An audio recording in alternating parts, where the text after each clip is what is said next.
I had the most moving experience a few weeks ago. It happened on a morning so cold we could all see our breath.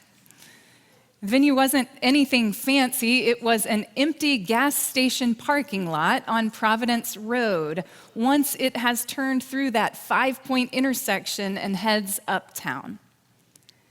And the only person I knew at first was my own mother, but soon enough, more and more faces of folks I recognized, and plenty of those I didn't, began to show up. And we all craned our necks towards Queens College, and we waited. And we chatted as we waited with people we knew and people we didn't know of all ages, mostly pleasantries, mostly comments on the weather and asking after folks' grandchildren. And then they were finally in sight. Small dots of orange, following a motorcade that was keeping them safe as they walked through our city. The venerable monks on their walk for peace. Hundreds of miles behind them, hundreds of miles ahead of them. And I noticed that as they passed us, as they looked us in the eye, as they both received our flowers and extended them in kind, all of our chatter was silenced. And quiet covered us like a heavy blanket. And for one holy moment, we were still. I've contemplated in recent weeks what made that holy moment so meaningful. Part of it, I think, was the experience of standing there among neighbors who most days hurry past each other, wrapped in our own concerns, who certainly don't lead with vulnerability in polite conversation, but who were all there, though we didn't say it out loud, because we were hungry for a glimpse of peace. Who were all there, though we didn't declare it, because amid the din of loudest voices, against the backdrop of violence in surplus, we wanted to know if another way is even possible. It was experiencing, shoulder to shoulder with others, the human longing to know and to hold fast to what is good. Another part of what made the experience so meaningful for me was that I realized there that I had come wrapped in cynicism and maybe even a touch of despair. Worn out with bad news and unsure I could do anything about it, I showed up with genuine interest to see the monks on their journey. I did, but unsure of what actual difference such a humble act might have in a world wrought of productivity and argument and shows of strength and unchecked power. What difference could such a walk make? And I can only speak from experience, but the effect of their presence was unmistakable, their feet on the same ground as my own.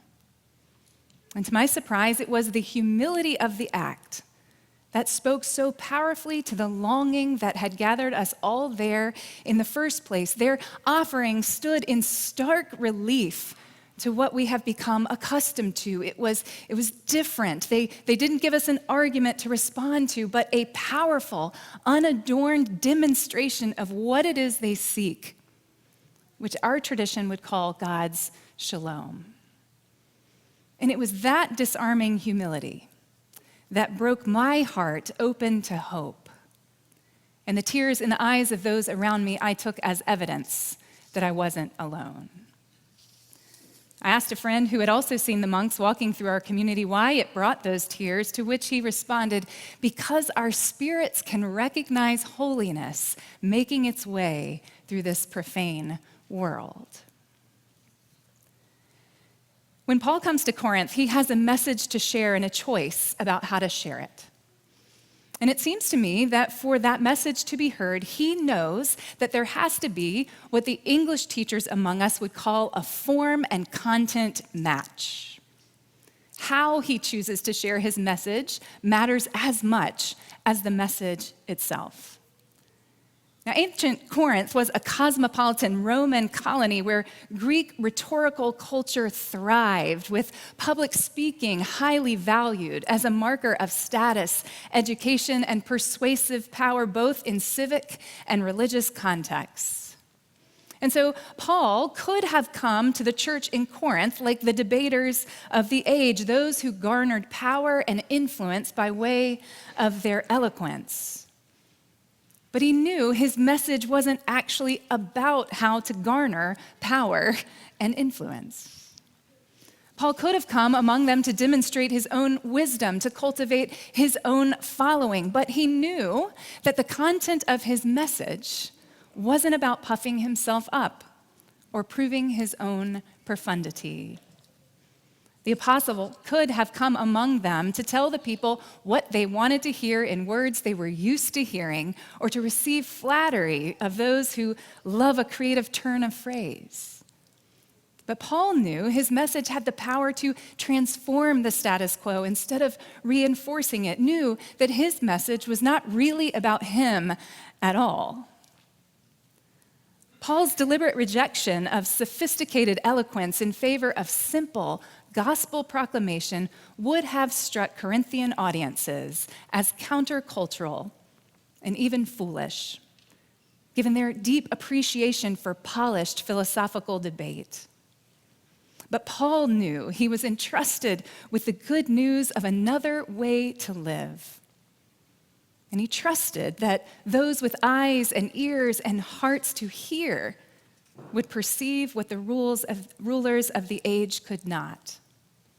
And so he stayed focused. For I decided to know nothing among you except Jesus Christ and him crucified, Paul explains. That's his message. That's the content of his good news, which would have seemed utterly foolish to the status-conscious Corinthians who valued power, wisdom, and honor.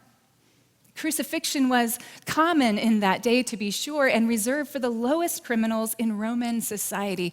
And here comes Paul preaching a crucified God.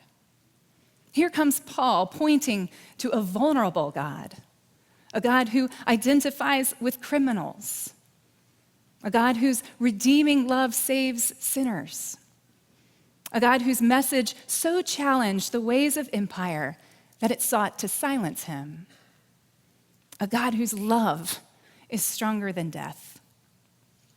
Preacher and professor Sam Wells puts it this way: in the crucified Jesus, we hear God saying, I wear my heart on my sleeve.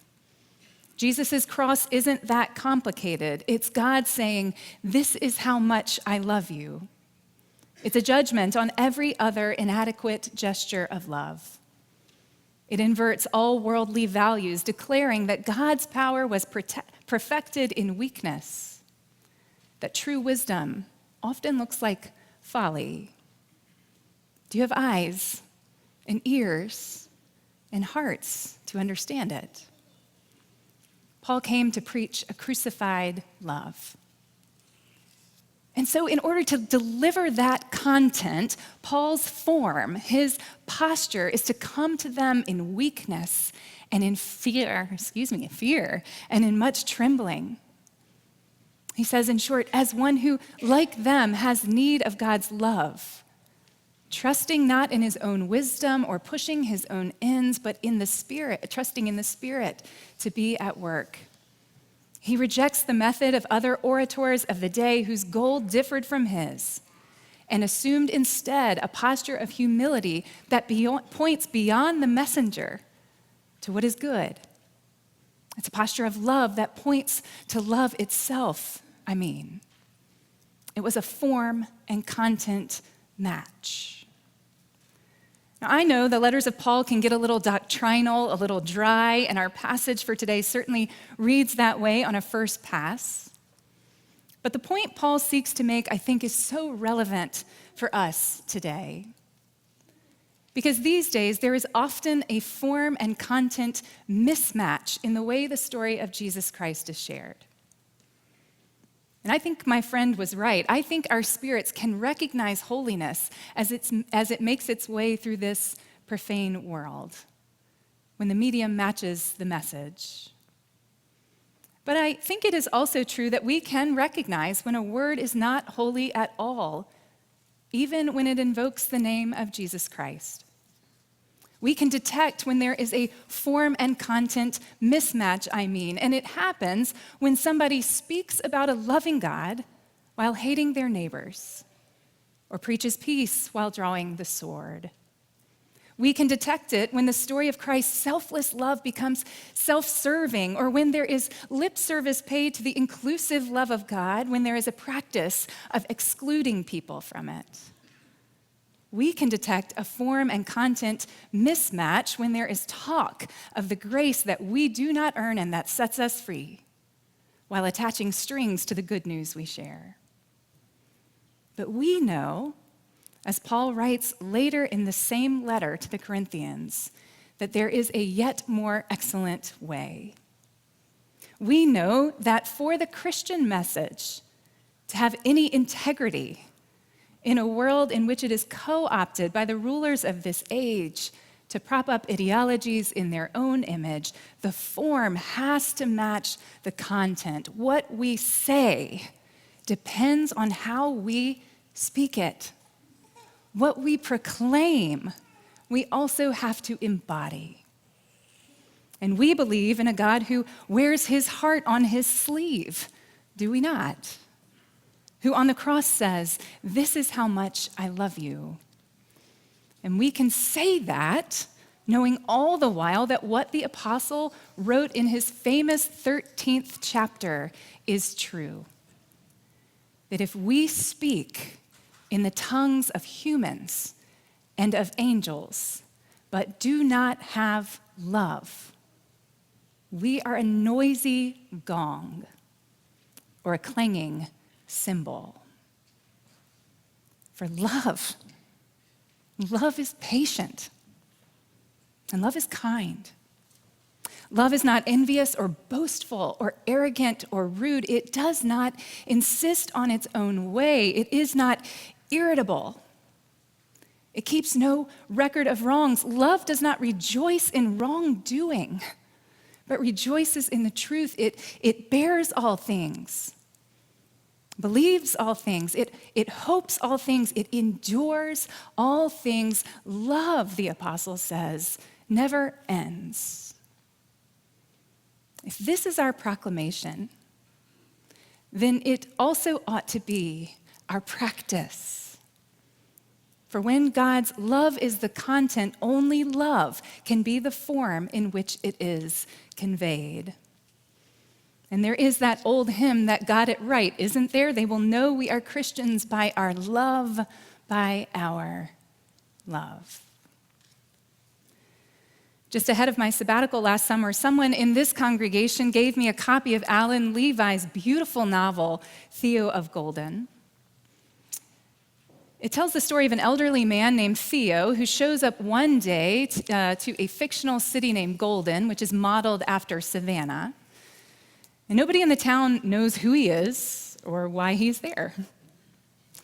On his first day in town, he finds himself in the local coffee shop where every inch of every wall is covered in these pencil portraits of the town's inhabitants.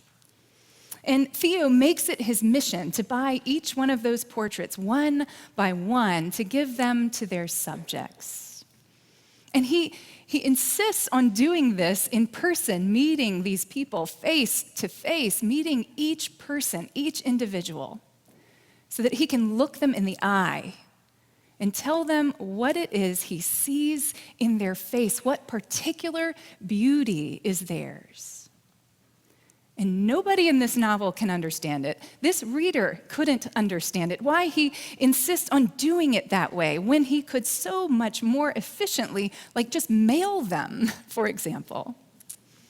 And everybody's a little skeptical of the man who points beyond himself in this most humble act of his. And in one beautiful scene, he addresses the concern this way. Here's the quote. "For anything to be good, truly good, there must be love in it. I'm not even sure I know fully what that means, but the older I get, the more I believe it. There must be love for the gift itself, love for the subject being depicted or the story being told, and love for the audience too. Whether the art is sculpture, farming, teaching, lawmaking, medicine, music, or raising a child, if love is not in it, at the very heart of it, it might be skillful, marketable, or popular, but I doubt it is truly good. Nothing, he says, nothing is what it's supposed to be if love is not at the core. And building on Theo's insights, we might add that for the good news to be truly good, there must be love in it. There must be love for the good news itself, love for the one whose story is being told, and love for the audience. If love is not in our gospel, if love is not at the very heart of it, it might be skillful, it might be eloquently expressed, and it might be marketable, it might be easy to sell, and it might be popular, claimed by many, but I doubt it is truly good. Because what Theo says is right. Nothing is what it is supposed to be if love is not at the core. And the core of the story about Jesus Christ and Him crucified is the very love of God. I think the world today is full of people who long to know something of this yet more excellent way, though they may not lead with it in polite conversation. I think the world is full right now of people who crane their necks to catch a glimpse of it, who long in their hearts to feel it, who are so worn down with bad news, the din of loudest voices, and against the backdrop of violence and surplus, and want to know if another way is even possible. And I think we can detect when there is a form and content mismatch. But it is also true, my friends, that their spirits and our spirits can recognize holiness on its way through this profane world. And we need to perceive it now more than ever. Now, more than ever, the church has an opportunity to offer a word, a whole word, about the crucified love of God. And we will do it by loving our neighbors as we speak about a loving God, even if our voices are weak and trembling and unpolished. And we will do it whenever we engage in ministries that point beyond ourselves to the one we seek to serve, trusting that humble acts can make a difference in this world. And it will be the Spirit who makes of our words and our efforts a form and content match which points to the real and trustworthy crucified love of God. May it be so here at First Presbyterian Church, and may it be so in the heart of everyone whose lips bear Christ's name. To God be the glory. Amen.